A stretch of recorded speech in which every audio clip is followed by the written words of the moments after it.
بسم اللہ الرحمن الرحیم۔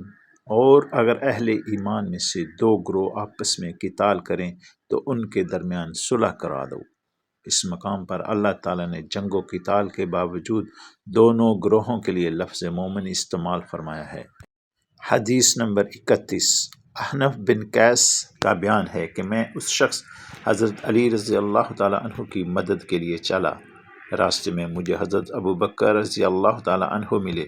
انہوں نے پوچھا کہاں کا ارادہ ہے؟ میں نے کہا میرا ارادہ اس شخص کی مدد کرنے کا ہے۔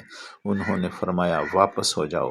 میں نے رسول اللہ صلی اللہ علیہ وآلہ وسلم کو یہ فرماتے ہوئے سنا ہے، جب دو مسلمان اپنی اپنی تلواریں لے کر آپس میں لڑ پڑیں تو قاتل اور مقتول دونوں جہنمی ہیں۔